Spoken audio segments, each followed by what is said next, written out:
This week's episode is brought to you by Fat Gingers Becoming Famous. There's hope for us all. There's hope for me. There's hope.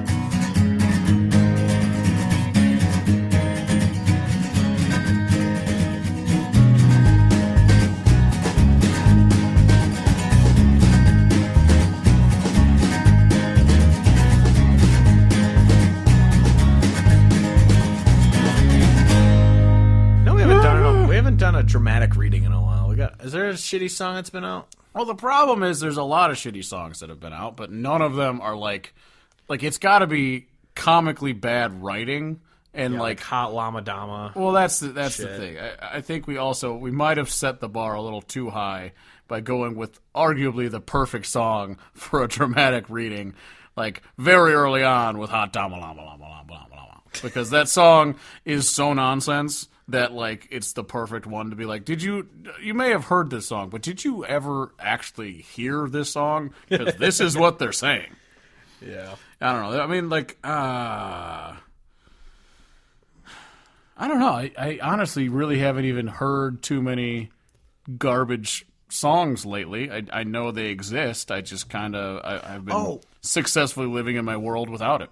Yeah, I was at the gym the other day, and they've been having, like, you know how the gyms, they have, like, their own little TV station where they just play their own, like, music videos and, like, commercials and shit like that kind of crap?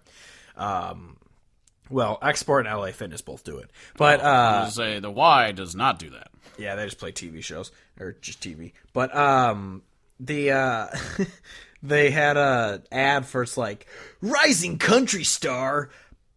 Already forgot her name. Never heard of her before. It's like, with their hit song, blah, blah, blah, enter and win a trip to Nashville to meet her and listen, to a live concert. I'm like, I've literally never heard of this person. Like, who are you? Yeah, it's, there's definitely a lot of people that are pretty famous nowadays that are just really, like, I mean, we've been saying this forever, that the lack of, like, individuality or any sort of personality or any sort of quality, or like, just, I don't know, because I remember we were recording and the CMAs were on and I was looking over at the screen and they were constantly panning to the crowd. I'm just like, oh, look at that random white dude with the same fucking haircut. Oh, look at that random white dude with the same fucking haircut.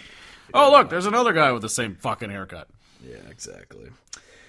Anyway, hello, welcome to the Hodge Podcast, the official podcast of CountryHodgepodge.com. I'm your host, Steve Hodge, and joining me, as always, is my co-host, cousin, and lover, Kevin Hodge. I live in a giant bucket. Tuesday's coming. Did you bring your coat? Oh, man. Anyway. What a time to be alive. Yeah, so this week, we were going to do an artist. We're going to skip a few weeks, and then we'll do them again, because I was busy at work, and Kevin's never can listen to music at work, so we just couldn't get a list together for the artist, and we didn't want to do them injustice because they're a band that we love, and we didn't want to be, well, we're always rambling idiots, but we didn't want to be super rambling idiots because we actually do love their music and wanted to do it justice. Exactly. So we're going to push them back a few weeks because obviously next week is Thanksgiving, so we're going to do something Thanksgiving related, and then the week after that is always the first week of the month. We do the best of the previous month, so we'll be talking about November albums, and then after that, we will do this artist, and it'll give us time to listen, it'll give us time to memorize. Yeah! Nice little phaser there. Yeah, so this week we wanted to talk, we're like, Luke Combs just won awards. His album is the biggest album in country music right now, so we figured, fuck it, let's talk about the rise of Luke Combs, because if you've been listening since the beginning, or if you've gone back and listened since the beginning, we have been talking about Luke Combs since episode 1, when Hurricane was, I think maybe, we started recording, probably it was just hitting radio. Like, because we started, because we started recording in March of 2016? I think. No. Or was it? Yeah. Was it no. 20?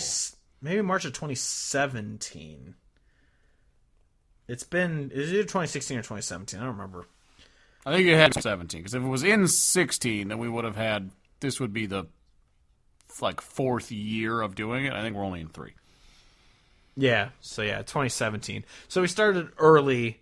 Let's see. When did this song hit? When did that song hit number 1? It hit number 1 in 2016. I can just see Did it hit 2016? I can just see that it says 2016. I can click on it and see what happens. It reached number 1 May 17th of 2017. So we started 2 months before this hit number 1. So it was rising on the charts. Speaking of Hurricane, can we talk about how really cool the album art on the Hurricane single was compared it's so to how great. dog shit all of his album covers have been since? I can't believe how fucking bad they are. Like, as a graphic designer, it genuinely offends me that people think that that's a good cover. Like, honestly, the thing, and it's not even like the hand-drawnness that pisses me off so much. Like, his latest album, which is called something. What's it called? You see what you get or whatever. What you see is what you get. see Yeah. is what you get. The thing that pisses me off the most about that one is the weird shade of gray in the background of it all. It's just like, what the fuck are we doing right now? It's just, it's the most off-putting album cover I've ever seen in my life. Yeah, it looks like his like middle school aged brother drew it. Like, is that what happened? Well, that's the thing. I remember when the previous one. What you see is what you That's- get. No, see- this one's for you. Yes, I was just saying, like, I feel like they're similarly named, even though they're not, but they are.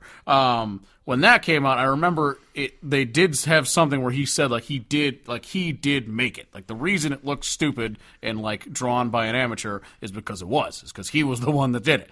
And I was like, okay, fine, cool, whatever. And you're doing this whole like stained glass thing, so I think it looks really dumb, but you did it and you're standing by it. Cool. That should be the debut, and then that should be the end of that. When you start 'cause getting even if- into this where it looks like he's just like, I'm going to be making my own album art forever, it's like, all right, someone needs to sit him down and be like, fucking stop it. You're a big deal now. Fucking stop it. Yeah, you can pay someone to do this. I mean, even look at the prequel EP cover. That's the thing. The EPs have good album art. I mean, some of them have kind of stupid shit, but like the EPs have good album art, and then all of a sudden he just goes to an album and he's just like, "What if I finger paint it? I'm gonna finger paint, and it's gonna be great." And they're just like, "I see no problem here." Yeah. But I mean, to be completely honest, if the album art is the biggest concern, it's like, okay, that's really not that big a deal. It just makes no sense to me how a guy who is as, like this, like what we're talking about this whole time is like such a meteoric rise in the level that he's sitting at right now in the country world, where he's the biggest name in country. Like, I don't think you could argue that in terms of just like hotness right now, that there's anyone else that is more hot than he is. All right. Put that in perspective. Here's what's happened. Since 2016, when Hurricane was re-released, we'll get into that in a minute. Hurricane, 4 times platinum. When It Rains, It Pours, 3 times platinum. One Number Away, 2 times platinum. She Got the Best of Me, platinum. Beautiful Crazy, 3 times platinum. Beer Never Broke My Heart, platinum. Even Though I'm Leaving, it came out not that long ago, gold already. Yeah. And on top of that, he's had 1, 2, 3, 4, 5, 6, 7, 8, 9, 10, 11, 12, 13, 14, 15, 16, 17, 18 other songs from his albums that aren't singles that have charted. That, in 2 albums, that's fucking it's insane. I would say the last time I can remember a band or an artist coming out and having such immediate success where like everything that comes off the album immediately charts well and like, really performs is when Zac Brown first came out. Exactly. That's exactly what I was thinking. And so to compare, I mean, granted, Zac Brown has done what the Joker said, where you either die a hero or live long enough to see yourself become a douchebag, and he managed to ruin everything. So there are people who could be listening right now who don't remember the glory days of Zac Brown. They're just like, fuck Zac Brown. I don't give a shit about Zac Brown. And like, you know what? You're right. However, when Zac Brown first came out, It was incredible. Everything on that album was great. He released a follow-up album. Everything on that was great. Everything he put to radio was great. It just worked, and it was awesome. And you're just like, fuck you, King George. We're going to have 110 number one songs. They're just on fire. So to see another guy come out and do it again, I mean, to be completely honest, it to me comes down to his voice is so good, and he's just like so relatable that there's so many people that are just like, I dig it. Like, even if he's not your like go-to guy, so many people listen to any number of these songs that went number one or charted. They're just like, I like it. Just I like it. So to go back quickly, accessibility. Yeah, exactly. But to go back quickly to the Zac Brown thing, as you said, their first, about 10 singles went either number one or number two. Their first, Chicken Fried was first, 6 times platinum, whatever it is, 2 times platinum, Toes 3 times platinum, then platinum, 2 times, 3 times platinum. Like, yeah, that's their meteoric rise. And recently, their last, 4, it was Castaway from Jekyll and Hyde, which peaked at 14, Mild Man, which from Welcome Home, 14, Roots, 36, Someone I Used to Know, which isn't even a country song, 29. Like, I'm not saying this is what's going to happen to Luke Combs, but it just goes to show that, yes, Zac Brown had that meteoric rise instantly, too. And, as long as Luke Combs doesn't decide to keep adding band members but excluding them from his actual recorded work, I think he'll be okay. Yeah, it's like the I think you made this joke last time, the Dewey Cox thing, when it's just like that goat has more airtime than me or whatever. Yeah, but that's literally it. It's like you have this, especially their latest one, the album cover for The Owl, where they're all just standing there. It's like, you've got this picture of the supposed band, but I just listened on the album more. I just listened to this fucking song, and I do not hear any of these people. I don't hear except a single for you. Fiddle. Like, what the fuck is going? Like, what are these people doing? Like, what are they doing? What are they doing? They got a good gig. I want that gig. It's like the backup quarterback job, like behind someone who will never get hurt or pulled. It's just like all you do is hang out. Blue Mountain State. Exactly. Like, that's the perfect job. Being one of the like 11 band members in the Zac Brown band, where like I wouldn't be surprised if he's getting to the point where he's like Snoop Dogg and one of those guys is just straight up like a joint roller. He's just the joint roller. That's what he does, because it doesn't make any sense. Exactly. Guy punches me in the face to remind me where I came from. Remind me where I came from. Exactly. But anyway, with Luke Combs, so yeah, I hate the hipster thing of like, I liked them before they were popular type thing, but this is one guy who Kevin and I were just telling people, like, you need to listen to this guy. Yes. And, of course, everyone ignored me because unless the radio tells you, they're not going to pay attention. But, his birthday is the same as, whose birthday is March 2nd in our family? March 2nd? It's right. That's the day after mine. But I know it's the day after yours and my mom's, but I thought someone's was I don't that think day. anyone's on the 2nd. Kelsey's on February 2nd. Oh. Well, he's March 2nd, 1990. He's older than me. That bastard. I knew that, but that bastard. Yeah. Which means in 1 year I'm going to be just like him. Here's the perfect example. In 2016, Jay got married. At his wedding, I got to choose 2 songs. Oh, yeah. One of them was Hurricane, which, in retrospect, clearly not a wedding type song, but no one listened to the words anyway, so we're fine. But you and I fucking jammed to this We song. jammed the fuck out, and no one in that room recognized it at all. This is the June of 2016. Hurricane's about to in the Times Platinum, but in June of 16, we play this song at that wedding, and not a single soul other than us recognizes it at all.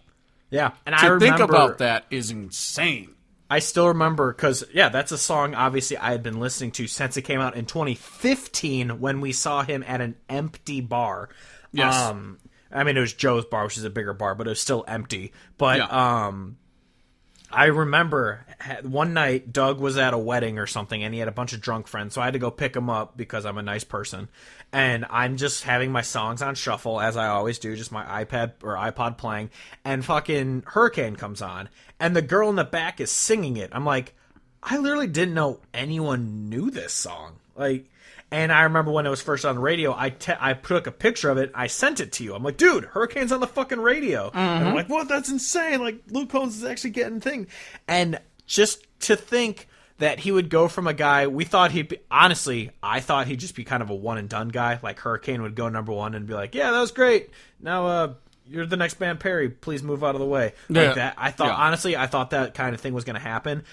In no way did I ever think everything he'd be doing would be platinum. Like, everything he touches is platinum right now. It's such a weird feeling, and I know there's probably people who are listening to this and being like, you guys have fucking said this before, you fucking idiots. And I'm like, yeah, I know I have. But if there has been an artist where you can distinctly remember the times when they weren't big at all, and I'm not talking like, I saw, like when we saw Chris Young open up for Alan Jackson. I'm not talking about a guy performing as an opener in an arena to people who's got radio support behind him already. Like, I'm talking about Luke Combs' EP had like a couple thousand, not a couple 100,000, a couple thousand total streams on all the different songs on his EP that was on Spotify when we found it.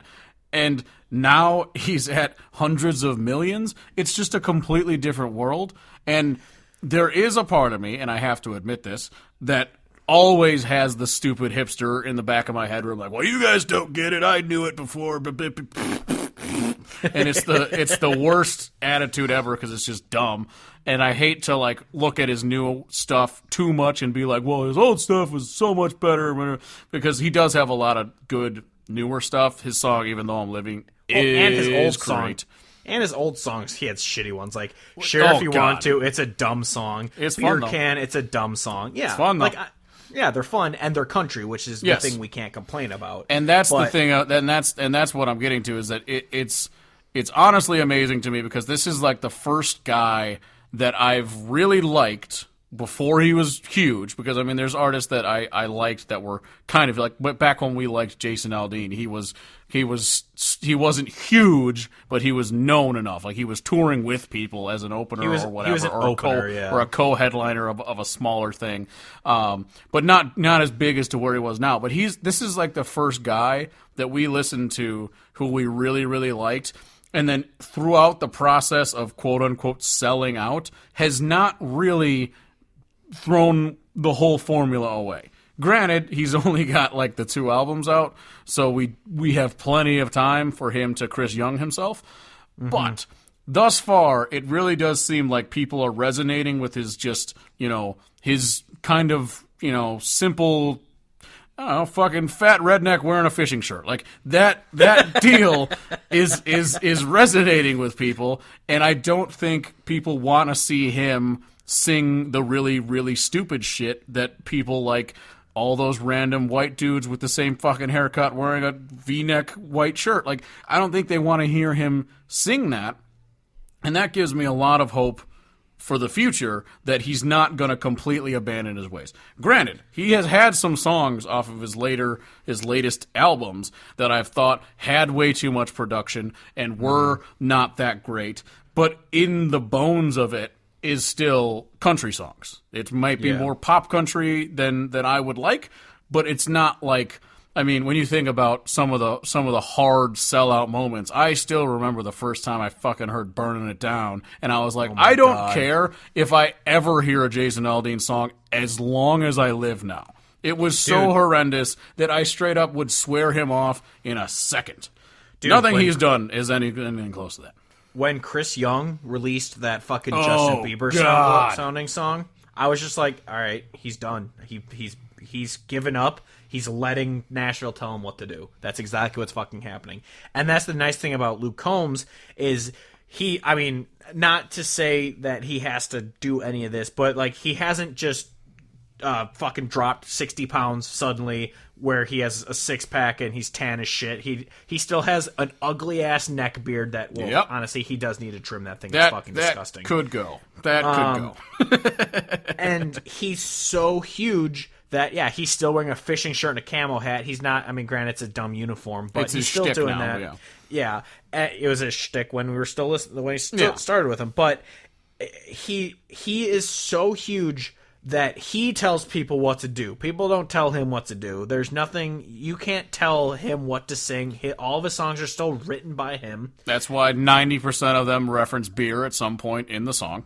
Yeah, because he's a fat bro, but he likes beer. But you can tell that that's him saying, "I want to fuck this beer," and not someone else writing that you should fuck this beer. Do you want to fuck this burger?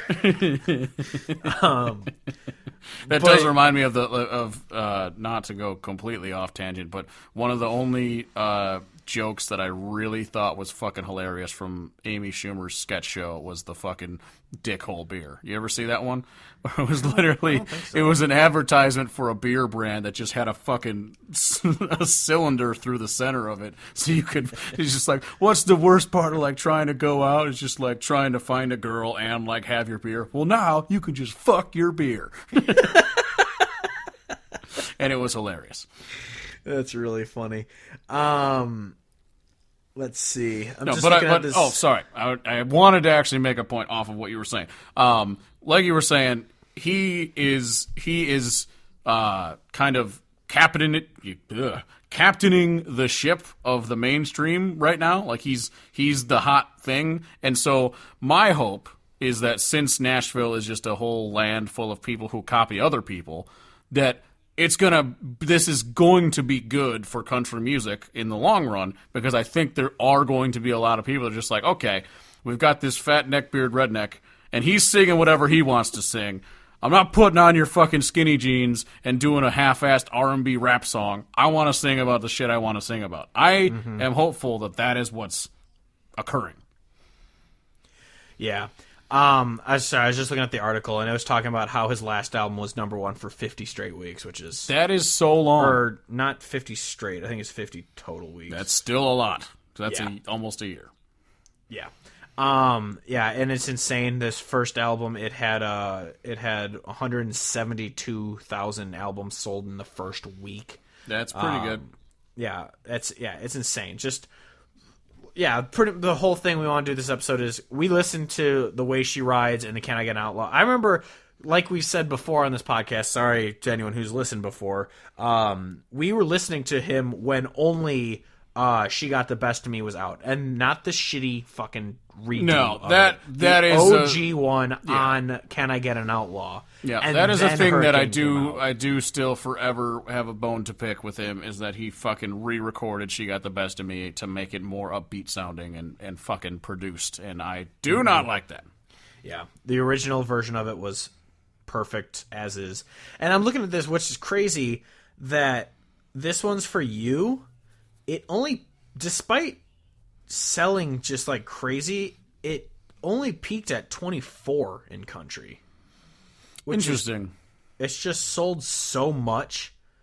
How does that make sense? That does not make sense. The peaks shit. Oh wait, now I'm looking at takes the streams and shit into play, because like Jinx, his 2 albums have been like the top selling country albums like in the weeks immediately after he released them, but they're not charting at all because he doesn't have millions and millions of fucking streams and shit that are fake and shit.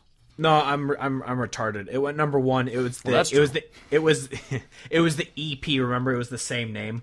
Oh, yep. The EP peaked at 24, which is he's done twice now, where he's had an EP and then he just releases like a second EP and then calls it an album with them two stuck together.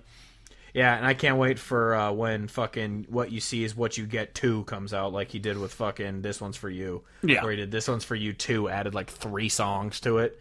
I mean, hey, you're reselling the same shit to people. Make the money. Make the money off the idiots. Yeah. This guy's been owning country music for 3 years now. I mean, he's been owning it for 2. He's had #1 since for 3, but the fact that he only has 2 albums. He had an arena tour with 1 album out. Yeah, that's honestly the other thing that I think is amazing is before the full-length album of This One's For You came out, all he had were those few EPs. And then all of a sudden he started selling these tour dates out. And I remember thinking, like, obviously we haven't gone to see him in these arenas, so we don't know what the show's like. But I remember thinking, I don't know what he's going to play. I think actually before his album came out, he was playing arenas, but he was opening for Brantley Gilbert. Oh, fucking Brantley Gilbert. It was when his... Yeah, granted, going back to listening to the songs we liked, but like I knew outside, all that, was, but... I knew it was bad, but I liked it bad. You know, it's just, yeah. But now it's just more. And it was like, oh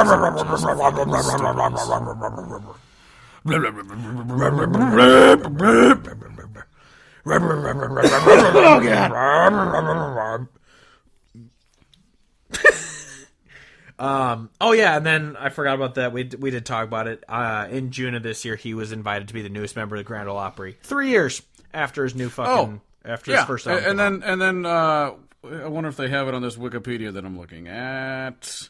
But isn't it a stat or a fucking tidbit that he didn't even start playing the guitar until like 21?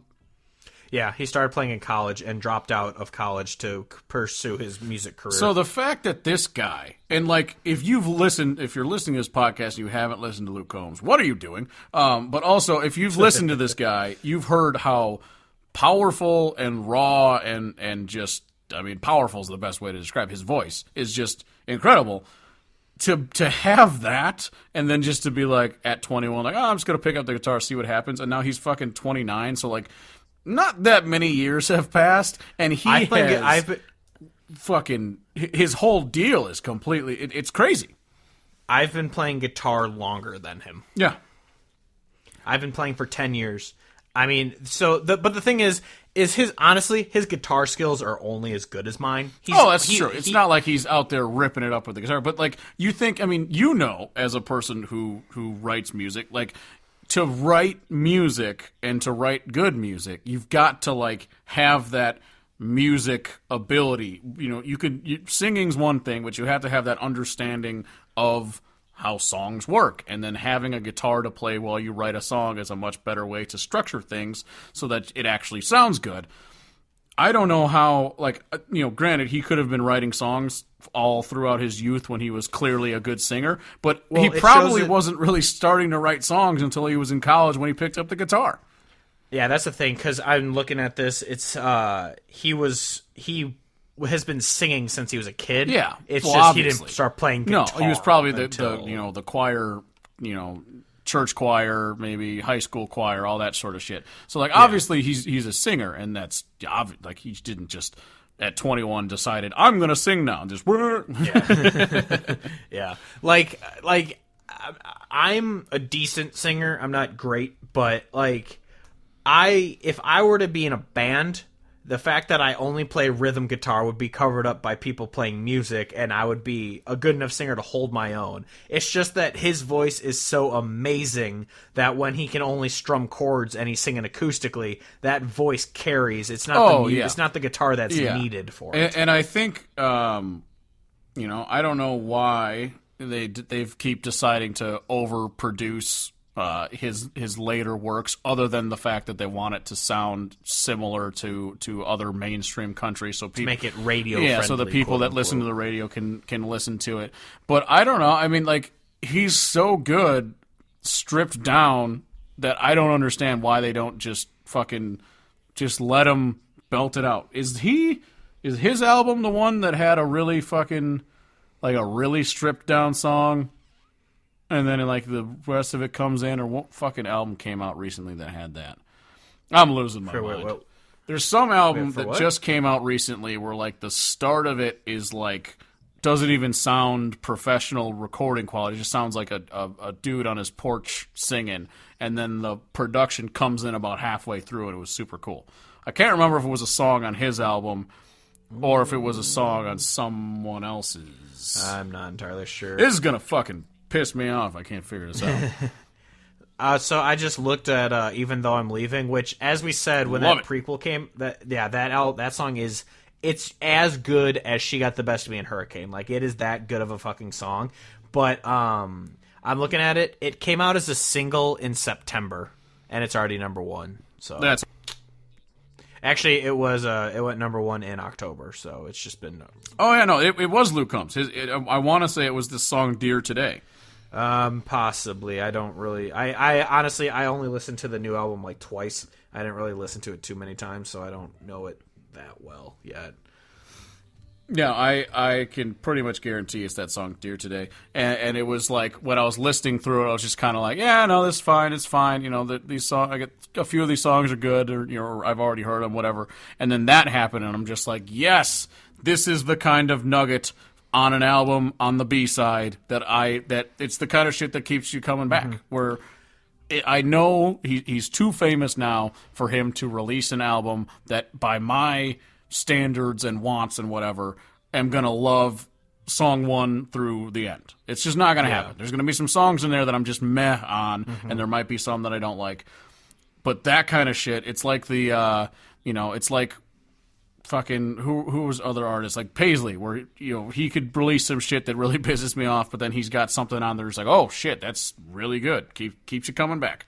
And as long as he keeps doing that, I'm going to be really, really excited to see him continue his career, because what he's done thus far, obviously meteoric rise, but what he's done thus far includes some really, really good stuff. Yeah.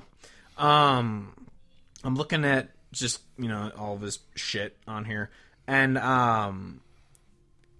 how 8 years into singing quote unquote professionally, and he's won CMA male vocalist. Like, how? Yeah. It's not fair. Yeah, nominated for Grammy. He was for best new artist, Grammy. Jesus Christ. Didn't win it, but nominated for it, and it was apparently this year. That's pretty cool.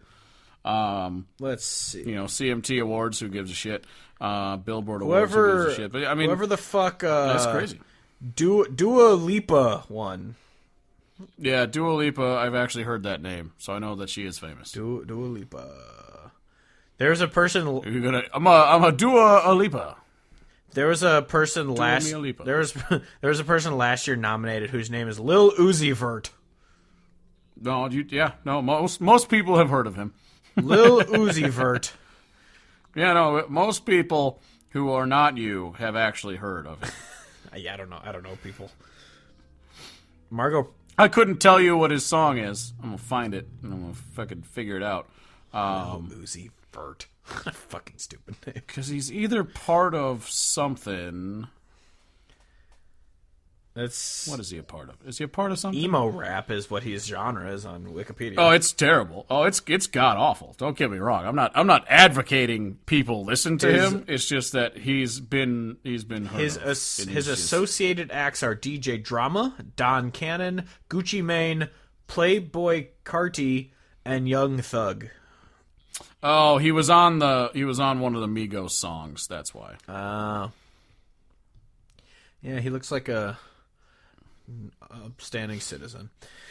Anyway. Yeah, no, definitely looks like he enunciates all of the words in all of his songs. All right. Quickly, before we move on. So, all right, random. Looking at this list of nominees for the Best New Artist, they just decided to nominate like 1,000 people this year, and then they used to only nominate 5. Yeah, I don't understand how fucking award shows work anymore. Oh shit! Yeah, it's weird. I to look up a number 1 song for this week. Oh my god! I'm just trying to think of Zach Brown Band won Best New Artist back in 2010. Hey. This is really terrible radio. Sorry, everyone listening. Yeah, I'm just scrolling through this and just like, oh, look at these people. But yeah, to kind of wrap up the whole Luke Combs thing, I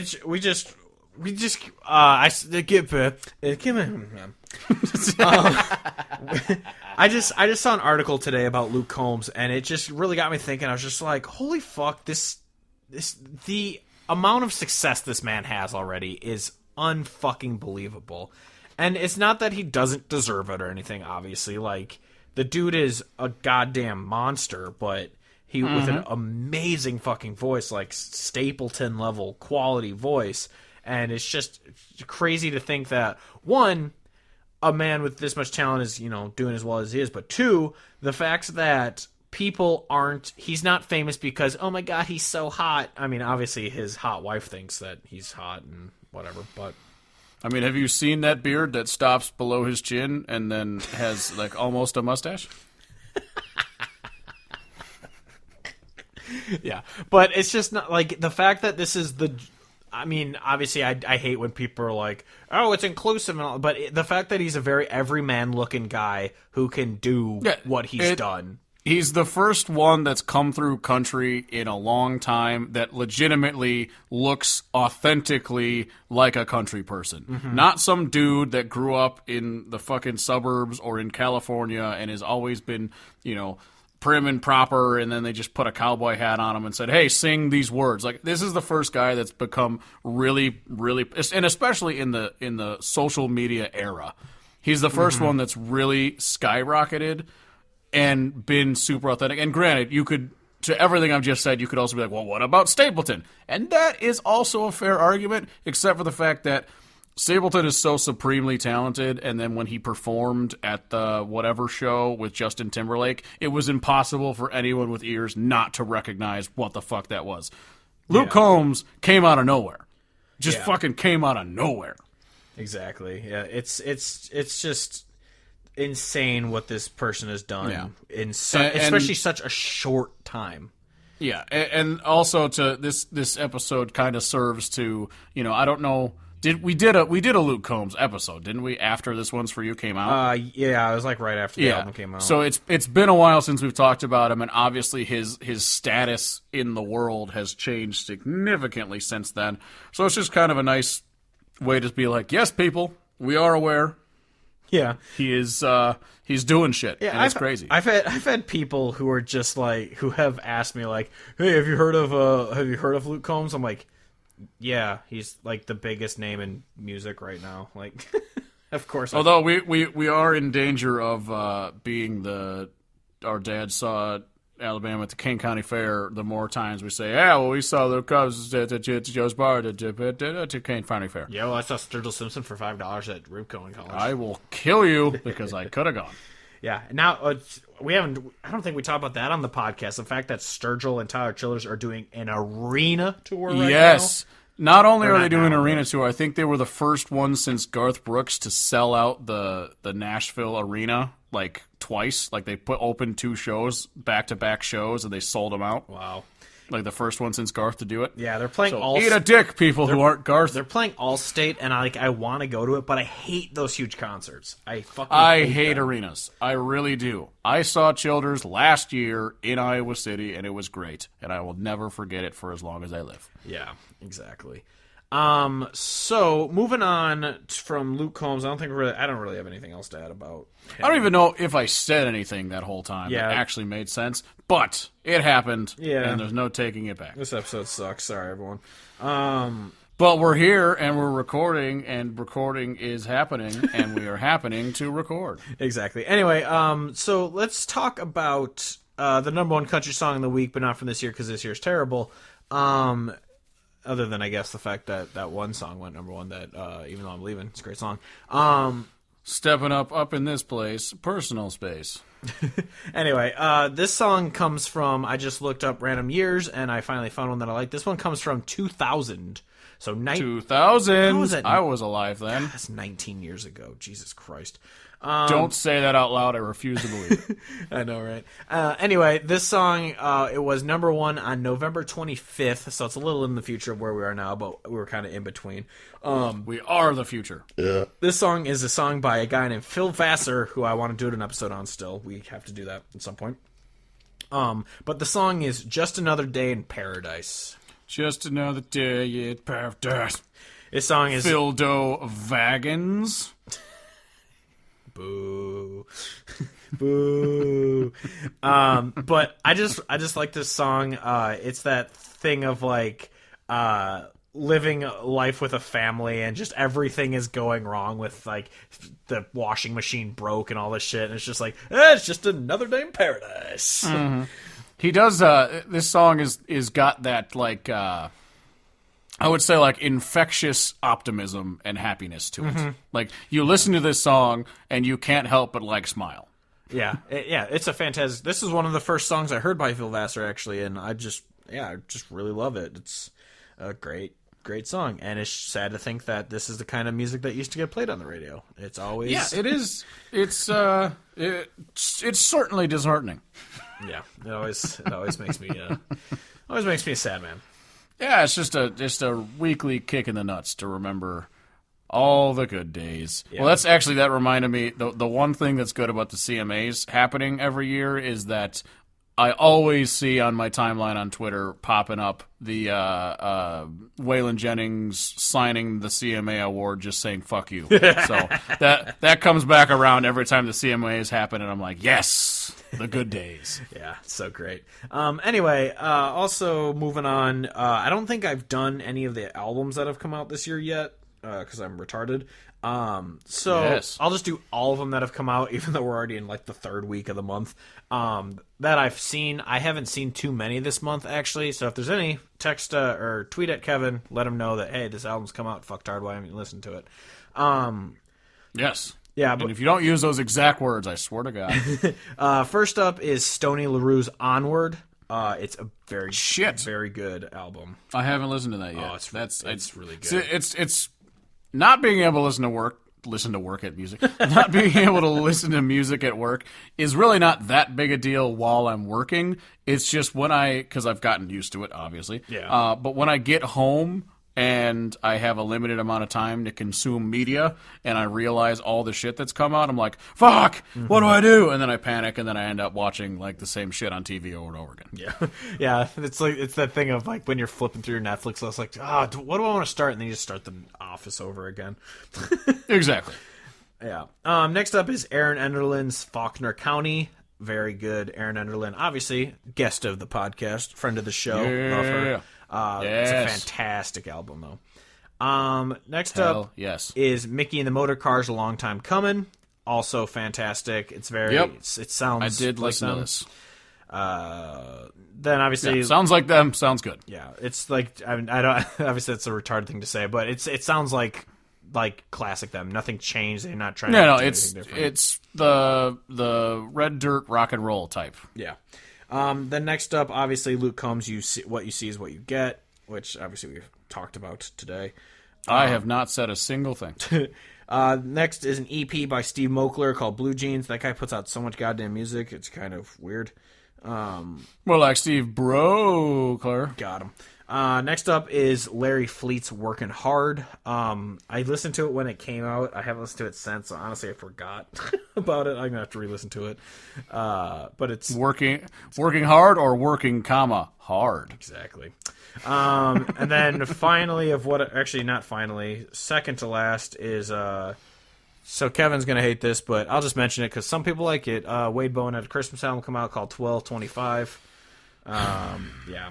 Don't have anything else to say about that. I think I typed out and then deleted about 10 different tweets about to be fired up about fucking Christmas music because I saw some tweet from some random person, not even like a famous person, just some random tweet that got liked by someone that showed up on my timeline, and it was just like, I need Cody Jinks to release a Christmas album. And I'm just like, you're fucking retarded. You're fucking stupid. Shut the fuck up. Christmas music is ass. It's fucking pointless. And I couldn't find a way to like, I was not going to tweet at this person, but I was like, I got to let the world know that I hate Christmas music. But I was like, you know what? I think you know. I think you're aware. Yeah. I'm just trying to look up. I want to say he had a couple like originals on it. Obviously, he has like Silent Night and the ones that you know. I don't know what you're talking about. That's an original. Definitely no one has ever recorded that. Certainly not in the last 75 years. The one thing I do have to say about it, though, is he has a cover of Holly Jolly Christmas on it, and it has one of those moments where during like the instrumental they just talk, and I fucking hate that in songs. Yeah, because it's just a version of a skit, and skits are pointless. Yeah, because it's like, I think he sings it with his son, which is fine. But he's like, it's like, have cool. a holly jolly Christmas. And then like during the instrumental, he's like, what does holly jolly even mean, Bruce? And he's like, I don't know, Dad. And it's just like, oh God, stop it.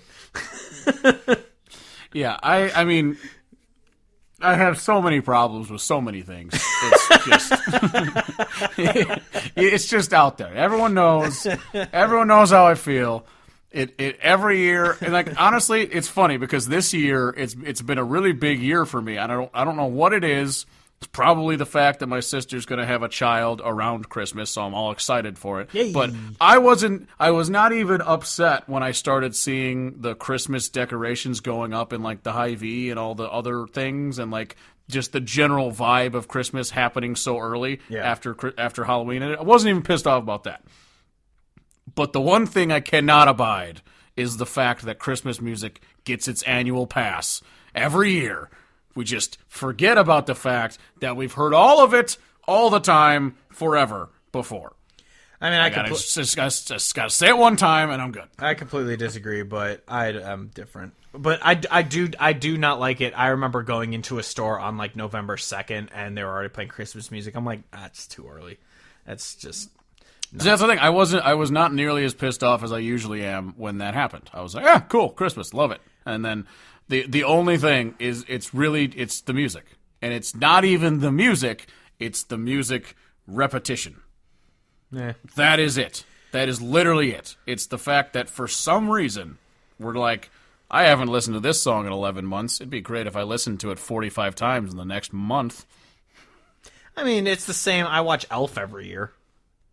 I don't do that. I straight up don't do it. Like, there are people, like Jake was talking about how he's just like, yeah, my tradition is me and Jane watch Home Alone and we set up the Christmas tree. I'm like, that's cool. I'm happy. I don't rewatch the same film to do Christmas. I rewatch movies, but it's not like, cool, 11 months have passed. Time to rewatch the same thing in anticipation for cold time. Yeah, I watch Great Pumpkin every year with my mom. I watch Muppet Christmas Carol every year with my family. It's a tradition. But one thing from this album, obviously, before we move on, that you should listen to is him and Cody Canada do a cover of If We Make It Through December on the album, which is now see, fantastic. That is perfectly allowed because that's not a song that you hear every single year done by 45 different people. Yeah. Anyway, and then finally that came out last week or the week before, I don't even remember. Ned Ledoux's Next in Line. Oh yeah, I think I saw. I mean, and I would really hate to say this incorrectly and then have people angry, but I want to say I saw something like Ned Ledoux's.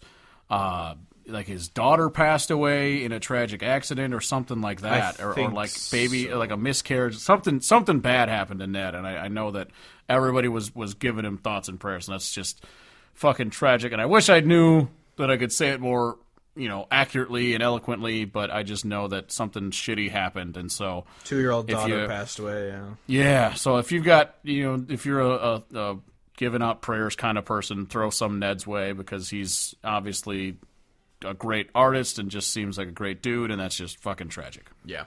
But yeah, that's all I have really for this week. The other thing I wanted to say, I don't know who you're listening to, we'll ask you in a second, but I heard this song by Phil Hamilton the other day. Why do I recognize that name? He has a couple songs that you've probably heard, like Nothing to Lose, I'm not sure what else, but I heard the song Brazos Wind from his album from 2016. Holy crap, that song is amazing. And I listened to it a bunch, and then I downloaded all his albums because of it. Oh shit, I forgot about this one also. There's an EP called Cowboy Dream by Grayson Jenkins that came out, which is also fantastic. All right. But, yeah. Sweet. Yeah, anything else you've been listening or watching or whatever? Well, as we discussed on, I believe oh shit, you've been listening to a lot of Christmas music.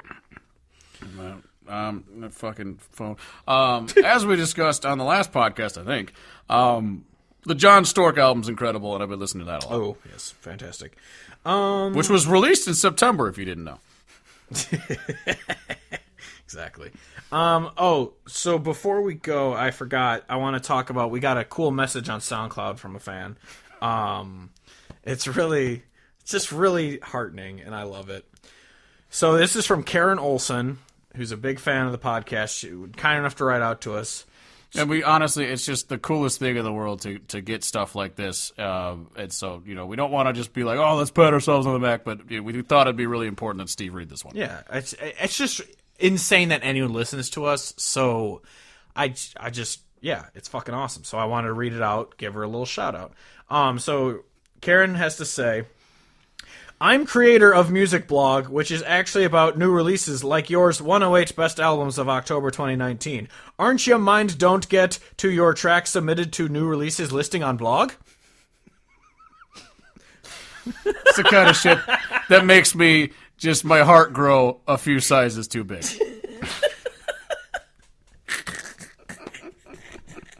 Because honestly, every time when you read that the first time, all I just heard was the fucking how our baby formed, or the fucking how girl get pregnant.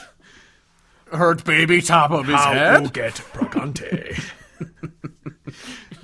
Hurt baby top of his head. Yeah.